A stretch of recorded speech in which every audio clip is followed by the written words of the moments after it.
Dan yang keempat adalah pemantapan ketahanan nasional dan tata kelola. Pilar pembangunan manusia serta penguasaan ilmu pengetahuan dan teknologi sangat penting dan menentukan tegaknya 3 pilar yang lain. Kita dapat berkaca pada masa keemasan yang diraih oleh suatu bangsa.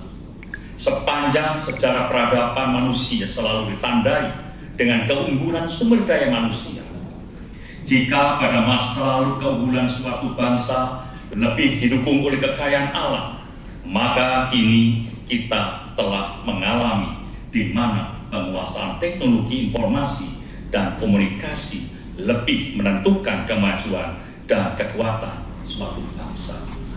Ini harus benar-benar kita yakini. Dan saat ini sudah kita lihat gambaran yang sesungguhnya bagaimana apabila kita tidak menguasai teknologi digital.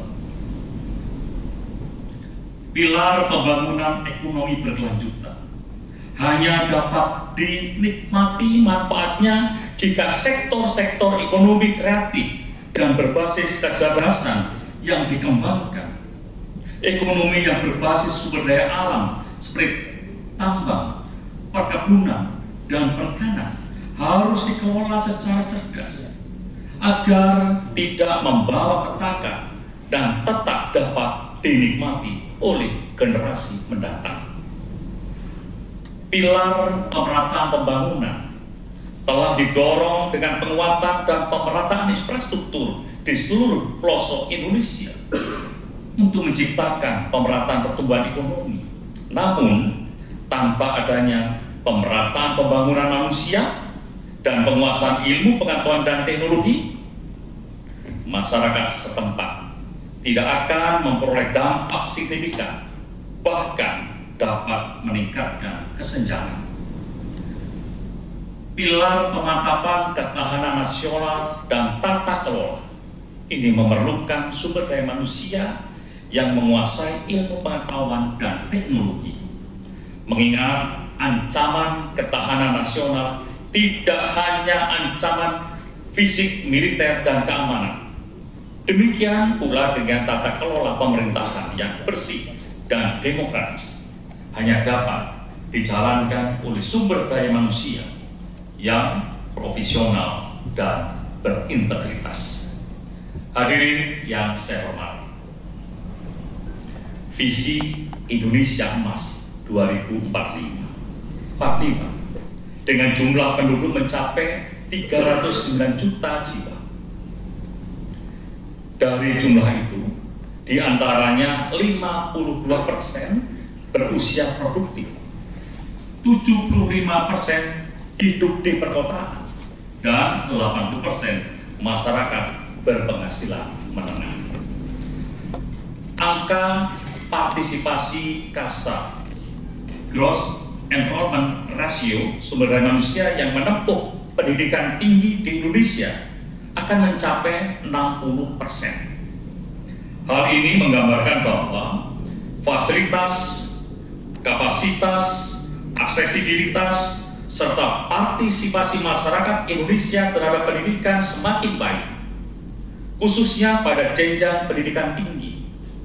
Dan angkatan kerja lulusan pendidikan SMA sederajat dan perguruan tinggi akan mencapai 90%. Tingkat pengangguran alamiah natural unemployment akan terjaga pada tingkat 3 hingga 4%. Dari sisi kesehatan pada tahun 2045, indikator pembangunan sumber daya manusia Indonesia terkait dengan kesehatan diproyeksikan mengalami perbaikan. Usia harapan hidup yang semakin tinggi yaitu mencapai 75,5 tahun. Saat ini adalah 71,47 tahun. Angka tingkat kematian, angka tingkat kesakitan dan kecacatan yang diakibatkan oleh penyakit di Indonesia pada tahun 2045 menjadi semakin rendah. Angka kekurangan gizi pada balita juga semakin berkurang. terutama didukung dengan tingkat kesejahteraan keluarga yang akan datang begitu saja. Kita perlu menyadari bahwa tantangan global pada tahun 2045 tentu sangat berbeda dengan tantangan saat ini. Dinamika masyarakat dan problem sosial dan kemanusiaan pasti muncul silih berganti dalam waktu yang singkat. Dinamika yang akan dihadapi sangat bervariasi. Volatility, penuh ketidakpastian, uncertainty, complexity, dan ambiguity. Semua itu didasari telah memunculkan tantangan tersendiri dalam upaya merawat persatuan dalam kemajemukan bangsa. Di tengah berbagai tantangan yang ada,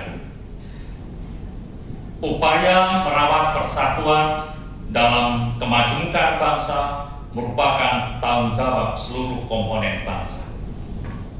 Persatuan dalam sebuah masyarakat yang majemuk menuntut agar setiap anak bangsa memiliki pengetahuan yang cukup tentang kebangsaan, memiliki sikap saling memahami dan saling menghormati antar sesama anak bangsa, serta sikap patuh pada hukum dan etika kehidupan berbangsa. Tuntutan tersebut muncul karena realitas kemajemukan tentunya bukan juga menghadirkan sejumlah perbedaan yang sangat rentan untuk saling bertabrakan ketika masing-masing anak bangsa melaksanakan apa yang menurutnya benar. Karena itu, perbedaan yang ada mesti dikelola dan ditentukan batas toleransi persinggungannya agar ia tidak kemudian berubah menjadi akar ketidakharmonisan. Oleh karena itu, salah satu hal yang sangat penting untuk menjadi kunci keberhasilan meningkatkan capaian pembangunan menuju Indonesia Emas adalah merawat persatuan dalam kemajemukan bangsa. Kemajemukan bangsa Indonesia adalah fitrah, karunia Tuhan yang Maha Kuasa. Sebagai sebuah fitrah, masyarakat manapun tentu tidak dapat menolak kemajemukan itu. Siapa yang menentang dan hendak memberangus keberagaman, ya justru akan menentang kehendak Allah Subhanahu wa Ta'ala, Tuhan yang Maha Esa. Kala setiap komponen bangsa berinteraksi antara satu dengan lainnya secara sehat, sehingga yang diperlukan adalah merawat persatuan dalam kemajemukan. Kemajemukan suku, kemajemukan budaya, agama, dan kelompok politik disatukan oleh kesamaan visi menuju Indonesia Emas. Semangat ini diperlukan seperti pada saat bangsa Indonesia merebut kemerdekaan yang disatukan oleh visi mencapai Indonesia merdeka. Visi ini mengatasi semua perbedaan yang ada. Tanpa adanya persatuan, bangsa Indonesia akan mudah terpecah belah dan terjebak pada ketegangan sosial yang menghabiskan energi. Merawat persatuan dapat dilakukan seiring dengan mempertahankan kemajemukan. Persatuan hanya akan ada jika keragaman suku, agama, dan kelompok politik kita tempatkan dan perlakukan sebagai bagian dari bangsa Indonesia seutuhnya. Keberagaman masyarakat memiliki kesamaan hak terhadap masa depan bangsa Indonesia. Tidak ada yang dipinggirkan, tidak ada yang ditinggalkan. Kesadaran ini harus senantiasa dipupuk dan dijalankan bukan hanya oleh pemerintah, tetapi oleh setiap kelompok dan lapisan masyarakat.